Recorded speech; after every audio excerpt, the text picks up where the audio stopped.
محياي ومماتي لله رب العالمين۔ قابل احترام بھائیوں، بزرگوں اور واجب الاحترام ماں اور بہنوں، اللہ رب العزت کا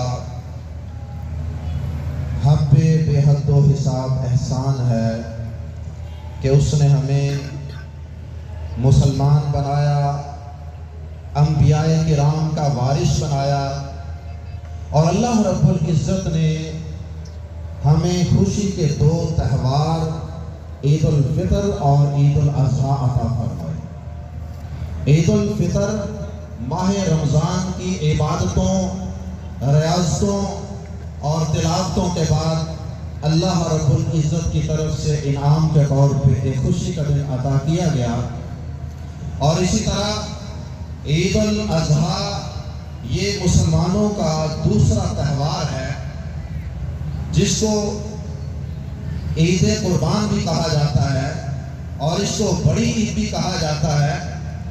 اور یہ عید حضرت ابراہیم علیہ السلام جو نبیوں کے باپ ہیں، ابو الانبیاء ہیں، جو جد الانبیاء ہیں، ان حضرت ابراہیم علیہ السلام کی یادگار کے طور پہ، ان کی قربانی کی ایک یادگار کے طور پہ ہم اس دن کو مناتے ہیں، اور اس دن اپنے جانوروں کو لٹاتے ہیں اور ان پہ اللہ کا نام بلند کر کے ان کا خون بہاتے ہیں، اور پھر اس کے بعد ان قربانیوں کے ذریعے سے اپنے دلوں کے ایمان کو منور فرماتے ہیں۔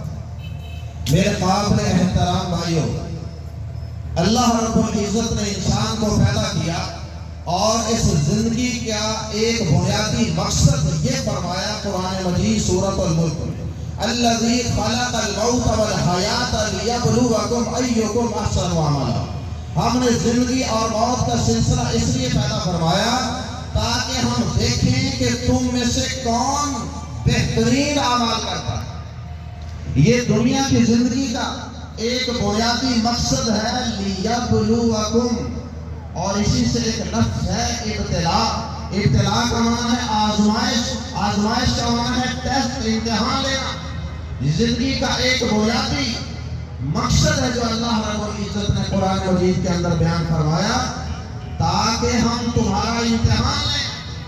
اور کہیں سورۃ البقرہ میں فرمایا وَلَنَبْلُوَنَّكُمْ بِشَيْءٍ مِّنَ الْخَوْفِ وَالْجُوعِ وَنَقْصٍ مِّنَ الْأَمْوَالِ وَالْأَنفُسِ وَالثَّمَرَاتِ وَبَشِّرِ الصَّابِرِينَ۔ اللہ پاک فرماتے ہیں کہ ہم تمہاری دنیا کی زندگی میں ہر صورت آزمائش کریں، کبھی جانوں کی کمی کے ساتھ، کبھی مالوں کی کمی کے ساتھ، کبھی پھلوں کی کمی کے ساتھ، کبھی کسی انداز سے، کبھی کسی انداز سے ہم دنیا کی زندگی میں تمہاری آزمائش کریں گے، تمہارا امتحان لیں گے۔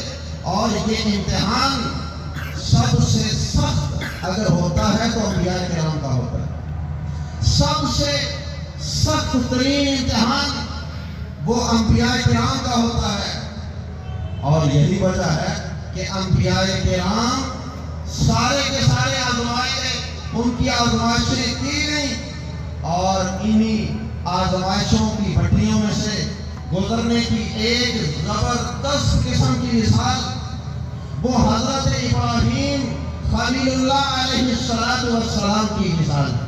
ان کی پوری زندگی آزمائشوں سے بھری پڑی ہے، کبھی آگ کے اندر پھینکے جانے کی آزمائش، کبھی بت فروش اور بت بنانے والے باپ کے گھر میں ان کی پیدائش کی آزمائش، اور پھر کبھی حضرت ابراہیم علیہ السلام کی پوری قوم کو ان کے باپ سمیت ایک طرف کھڑا کر دیا، اور اکیلے ابراہیم علیہ السلام کو مواحد حنیف بنا کر ایک طرف کھڑا کر دیا، اور پھر یہ امتحانات کا، یہ آزمائشوں کا سلسلہ چلتا رہا، اور آخری جو آزمائش اور آخری جو امتحان حضرت ابراہیم علیہ السلام میں اللہ رب العزت نے جو ان کا لیا وہ امتحان تھا کہ اے ابراہیم، آپ اپنے سب سے پیارے بیٹے، اپنے جگر گوشے، اپنے دل کے ٹکڑے اسماعیل کو اپنے ساتھ لے جائیے، اور ایک جگہ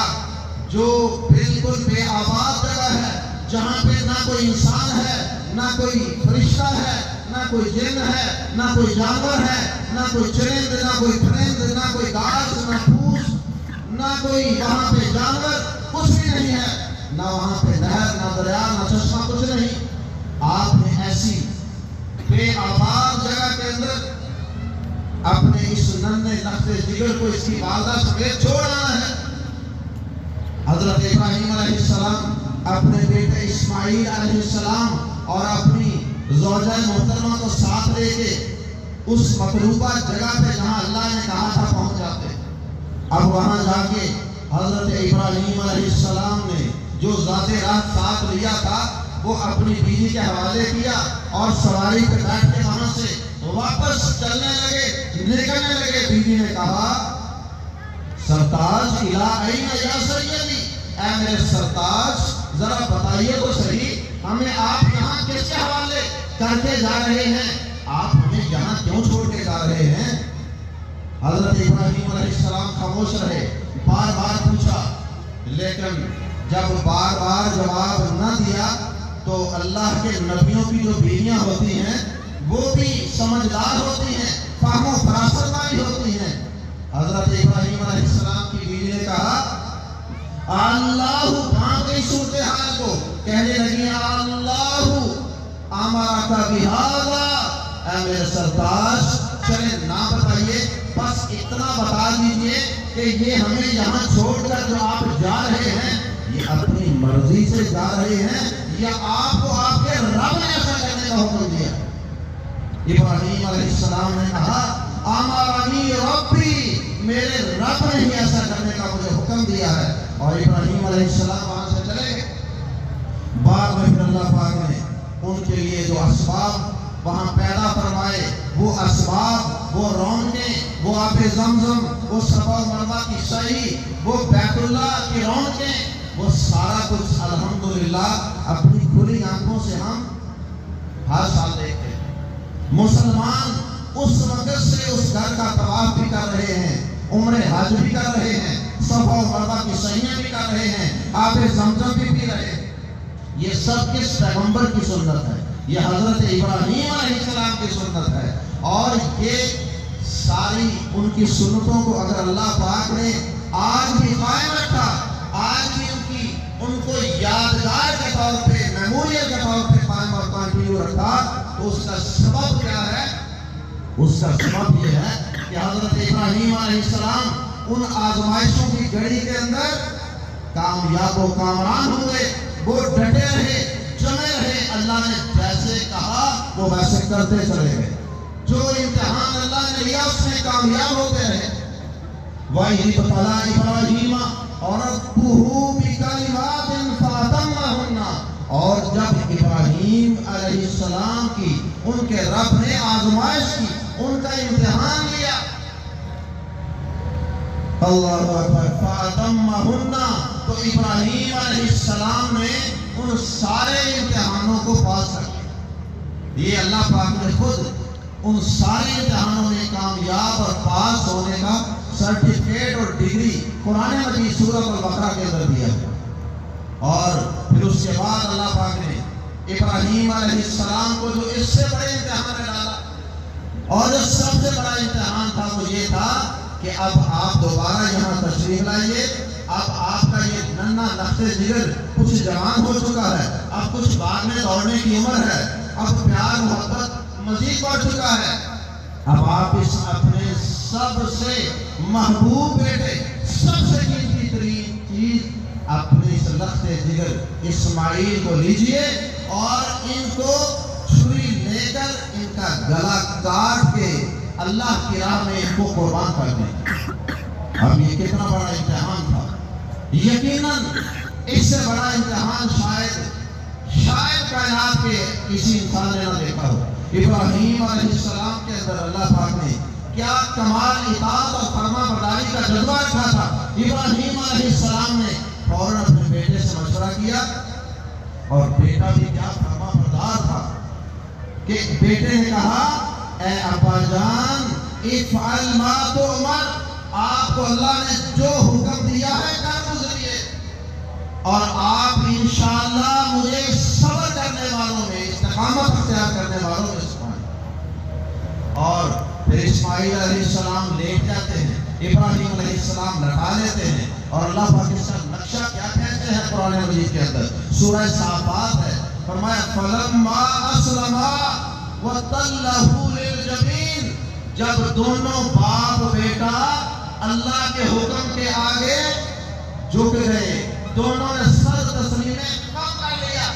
اسلما اسلام سے ہے، فرما بردار، جب دونوں باپ بیٹا فرما بردار ہو گئے، جب دونوں باپ بیٹا جھک گئے اور باپ نے اپنے بیٹے کو پیشانی کے بعد لٹا لیا اور چھری چلانے کے لیے ابراہیم علیہ السلام نے بسم اللہ پڑھی اور چھری اللہ کا حکم سمجھ کے چلا لی، اور اللہ پاک نے ابراہیم علیہ السلام کو، ہمیں تو آج پتا ہے نا کہ ابراہیم علیہ السلام کی چھری بیٹے کی گردن کی بجائے وہ ایک مینڈے، ایک جانور کے گلے پہ چل گئی، لیکن ابراہیم علیہ السلام کو اس وقت اس بات کا علم نہیں تھا، اگر علم ہوتا تو یہ امتحان نہ ہوتا۔ ابراہیم علیہ السلام تو سچ مچ اپنے بیٹے کو ذبح کر رہے تھے، اللہ پاک نے چھری تو چلوا دی لیکن گلا اسماعیل کا نہیں کٹوایا، ایک جانور اور مینڈے کا گلا کٹوا کے خون بہا دی، اور ابراہیم علیہ السلام نے دیکھا کہ خون بہا ہوا ہے اور خون کے ساتھ لت پت ہیں، لیکن بیٹا اسماعیل سامنے کھڑا ہو کے مسکرا رہا، اللہ اکبر۔ اور یہ اللہ پاک کی ہم پہ، پوری انسانیت پہ ایک بہت بڑی رحمت ہوئی کہ اس نے بیٹے کی قربانی کی بجائے، سب سے محبوب ترین چیز بیٹے کی قربانی کی بجائے جانور کی قربانی کا ہمیں قیامت تک کے مسلمانوں کو حکم دے دیا۔ ذرا تصور کیجئے اگر یہی قربانی قیامت تک قائم رہتی کہ بیٹوں کو ہی ذبح کرنا ہے، ایک بیٹے کو بھی اگر 5 ہوتے، 7 ہوتے، 10 ہوتے، 50 بیٹے بھی ہوتے کسی کے، لیکن ایک بیٹے کو بھی اپنے ہاتھوں سے اللہ کی راہ میں قربان کرنا، یہ کتنا مشکل امتحان ہوتا، اور شاید ہی کوئی خال ہی ہوگا جو اس امتحان میں کامیاب ہوگا۔ یہ اللہ کی رحمت ہوئی کہ اللہ نے آسانی فرمائی، اور ہر سال جانور کی قربانی۔ اور پھر اللہ رب العزت نے ابراہیم علیہ السلام کو اس آخری امتحان کے بعد سرٹیفکیٹ دے دیا کہ اے ابراہیم، اب ہم آپ کو پوری کائنات کے تمام مذاہب کے تمام انسانوں کا امام، لیڈر اور رہنما بنا رہے ہیں۔ آج یہودی ہو، عیسائی ہو، مسلمان ہو، کوئی بھی ہو، ہر ایک یہی دعویٰ کرتا ہے میں ابراہیمی ہوں، میرا ابراہیم علیہ السلام سے تعلق ہے، ابراہیم ہمارے ہیں۔ یہ ابراہیم علیہ السلام 2 قبلوں کے متولی، دونوں قبلوں کے متولی حضرت ابراہیم علیہ السلام، اور آپ کے بعد سارے نبی آپ کی نسل میں سے آئے۔ کتنا بڑا اعزاز دیا اللہ رب العزت نے اپنے اس برگزیدہ پیغمبر کو اور حضرت ابراہیم علیہ السلام کو، اور انہی کی اس یادگار کے طور پہ آج اللہ کی توفیق اور اس کے فضل سے ہم اپنے جانوروں کو ذبح کریں گے اور ان کے گلے پہ چھری چلائیں گے، اور اللہ کا نام اور اس کی کبریائی اور اس کی بڑائی کو بیان کریں گے، بسم اللہ اللہ اکبر پڑھتے ہوئے، اور 1 ذو الحجہ سے 10 ذو الحجہ تک مسلسل ہماری تربیت کی گئی کہ آپ نے تکبیرات بلند کرنی ہے، اللہ کی بڑائی کرنی ہے، اللہ کا شکر ادا کرنا ہے کہ یا اللہ تو نے ہمیں بیٹے کی قربانی کی آزمائش سے بچا لیا۔ اللہ اکبر، اللہ اکبر، لا الہ الا اللہ، واللہ اکبر، اللہ اکبر وللہ الحمد پڑھتے ہیں۔ اور اللہ اکبر، اس قربانی کا مقصد اور اس کا فلسفہ اور اس کی روح کو سمجھنے کی ضرورت ہے میرے قابل احترام بھائیوں۔ صرف قربانی جانوروں کا خون بہا دینے کا نام نہیں ہے، جانوروں کو لٹا کے ان کو کاٹ دینے کا نام نہیں ہے، صرف گوشت کھا لینے بانٹ لینے کا نام نہیں ہے۔ اللہ کی قسم، قربانی کا یہ مقصد ہرگز نہیں ہے، وہ تو سارا سال جانوروں کے خون بہائے جاتے ہیں، ان کے گوشت کھائے جاتے ہیں۔ قربانی کا بنیادی فلسفہ سمجھیے کہ یہ قربانی در حقیقت اپنی خواہشات، اپنے جذبات اور اپنی آزادیوں، اپنی من مانیوں کو اور اپنی پسندیدہ ترین چیزوں کو رب کے سامنے سرنڈر کر دینے کا نام ہے، رب کے سامنے جھکا دینے کا نام ہے۔ لن ینال اللہ لحومها ولا دماؤها ولکن ینالہ التقوی منکم۔ تم اللہ پاک فرماتے ہیں کہ اللہ کو تمہارے جانوروں کا نہ گوشت پہنچتا ہے نہ خون اللہ کے کسی کام کا ہے، اگر اللہ کو پہنچتا ہے تو وہ تمہارے دلوں کا تقوی، پرہیزگاری اور کیفیت ہے جو جانور کو ذبح کرتے وقت تمہیں حاصل ہوتی ہے۔ اللہ پاک تمہارے ظاہری والوں کو، تمہارے ظاہری شکل و صورت، کپڑوں لباسوں کو نہیں دیکھتے، اللہ تعالیٰ تمہارے دلوں کی کیفیت کو دیکھتے ہیں۔ صحیح مسلم کی حدیث ہے، اللہ پاک تمہارے دلوں کی کیفیت کو دیکھتے ہیں، تمہارے دلوں کا تقوی کیا ہے۔ قربانی کا بنیادی سبب وہ اطاعت ہے، فرما برداری ہے۔ قل ان صلاتی و نسکی و محیایا و مماتی للہ رب العالمین، کہہ دیجئے میری نماز اللہ کے لیے، میری قربانی اللہ کے لیے، میری زندگی اللہ کے لیے، میری موت اللہ کے لیے، سارا کچھ اللہ کے لیے قربان کر دینے کا نام قربانی ہے۔ اللہ تعالیٰ ہمیں قربانی کے فلسفے کو، قربانی کے سلوک کو سمجھنے پانے کی توفیق عطا فرمائے، اور ہمیں اللہ پاک اپنا اور اپنے نبی کا اطاعت گزار اور فرما بردار بنا دے، اور ہمیں اپنی زبردست قسم کی خواہشات کو، اپنی وشز کو اور اپنی پسندیدہ چیزوں کو اپنی رضا کے لیے قربان کر دینے کی توفیق عطا فرمائے۔ بہت سے بھائیوں نے ایک مثال کے طور، ایک ٹیسٹ کیس کے طور پہ ایک بات عرض کر کے اپنی بات کو ختم کرتا ہوں۔ بہت سے الحمدللہ مسلمانوں کی اکثریت یکم ذوالحجہ سے، جب چاند ذوالحجہ کا نظر آ جاتا ہے تو اپنے بالوں کو کٹوانے سے رک جاتے ہیں، ناخن تک نہیں کٹواتے۔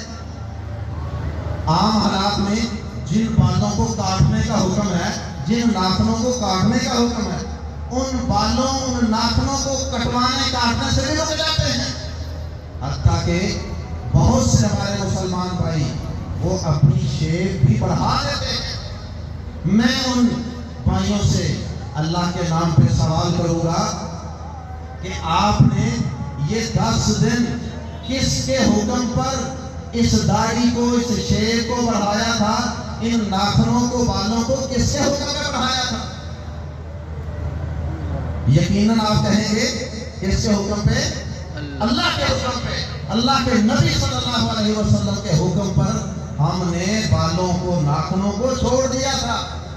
تو میں سوال کرنا چاہتا ہوں صرف اصلاح کے لیے کہ آج قربانی کرنے کے بعد اگر آپ ناخنوں کو کٹوانے کوئی حرج نہیں، لبوں کو پس کروانے کوئی حرج نہیں، فالتو بالوں کو صاف کرنے کوئی حرج نہیں، لیکن داڑھی کے بال جو رکھنے کا اللہ کے نبی صلی اللہ علیہ وسلم نے حکم دیا ہے، سارے نبیوں کی سنت ہے، اس داڑھی کو آج قربانی کے بعد، آپ جانور کی قربانی کے بعد اس داڑھی کے بالوں کو قربان کریں گے۔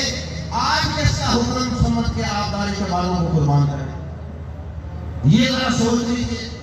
اس دن یکم ذوالحجہ سے 10 ذوالحجہ تک تو اللہ کا حکم سمجھ کے آپ نے بالوں کو کچھ نہیں کہا، آج قربانی کے بعد کس کے حکم پر ان داڑھی کے بالوں کو کٹوائیں؟ یہ سوال ہے، اور یہ قربانی کی روح اور قربانی کے فلسفے کو سمجھنے کے لیے بھی ایک مثال ہے۔ اللہ کہنے والے اور سب سننے والوں کو عمل کی توفیق عطا فرمائے۔ اللہ ہمیں اپنا اور اپنے نبیوں کا اطاعت گزار، فرما بردار بننے کی توفیق عطا فرمائے۔ سبحان ربک رب العزۃ عما یصفون وسلام علی المرسلین والحمد للہ رب العالمین۔ اللهم صل على محمد وعلى آل محمد وبارك وسلم۔ ربنا ظلمنا أنفسنا وإن لم تغفر لنا وترحمنا لنكونن من الخاسرين۔ ربنا آتنا في الدنيا حسنة وفي الآخرة حسنة وقنا عذاب النار۔ اللهم انصر الإسلام والمسلمين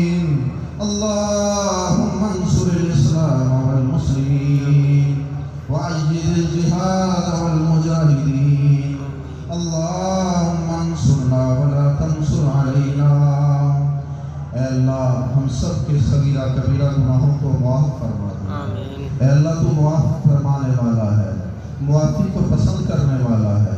اے اللہ ہم سب کے گناہوں کو معاف فرما دے۔ اے اللہ ان 10 دنوں کے اندر، اے اللہ ان 10 دنوں کے اندر کیے گئے اعمال تجھے بڑے پسند ہیں۔ اے اللہ ان 10 دنوں کے اندر کی گئی نیکیوں کو، اے اللہ ٹوٹی پھوٹی عبادات کو، کوششوں کو اللہ قبول و منظور فرما دے۔ اے اللہ ہم سے راضی ہو جا۔ اے اللہ ہماری ٹوٹی پھوٹی عبادات کو قبول فرما کے ہم پہ راضی ہو جا۔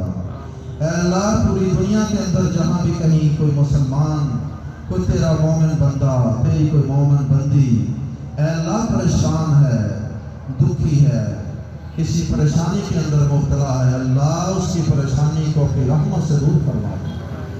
اے اللہ اس بندے اور بندی کے غم کو خوشی میں بدل دے۔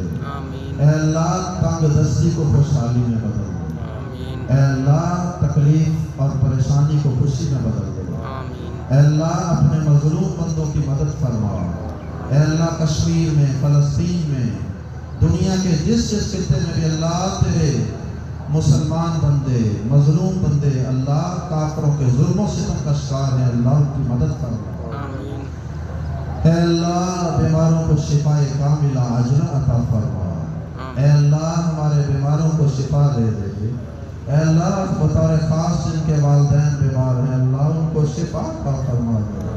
اے اللہ جن کے مریض آج ہسپتالوں میں پڑے ہیں اللہ ان کو شفا عطا فرما دے۔ اے اللہ جن کے والدین فوت ہو چکے ہیں اے اللہ ان کی اچھی مہمان نوازی فرما۔ اے اللہ ان کے گناہوں کو معاف فرما دے، اللہ ان پہ رحمت فرما دے۔ اے اللہ جن کے والدین زندہ ہیں صحت والی ایمان والی زندگی عطا فرما دے۔ اے اللہ ہم سب کو اپنے والدین کا فرما بردار بنا دے۔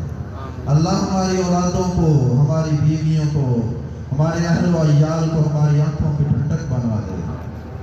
اے اللہ ملک پاکستان کے حالات بہتر بنا دے۔ اے اللہ اچھی قیادت نصیب فرما دے۔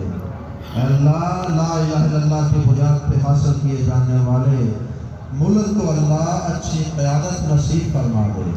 اے اللہ ہماری تمام امت مسلمہ کی آج کی جانے والی قربانیوں کو قبول و منظور فرما دے۔ اے اللہ قربانیوں کو قبول فرما دے۔ اے اللہ قربانیوں کی روح اور قربانیوں سے حاصل ہونے والا تقوی ہمیں نصیب فرما دے۔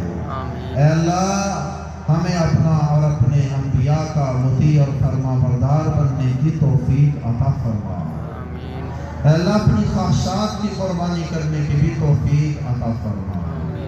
اے اللہ جو مانگا ہے وہ بھی عطا فرما۔ اے اللہ جو تجھ سے نہیں مانگ سکے اللہ وہ بھی عطا فرما۔ رب انی لما انزلت الی من خیر فقیر ربنا آتنا فی الدنیا حسنہ وفی الآخرۃ حسنۃ وقنا عذاب النار۔ ربنا تقبل منا انک انت السمیع العلیم وتب علینا انک انت التواب الرحیم وصلی اللہ علی النبی آمین۔ تقبل اللہ منا ومنکم صالح۔ کوئی مستحق ہو جس کو گوشت نہیں پہنچ سکا تو آپ یہاں مرکز میں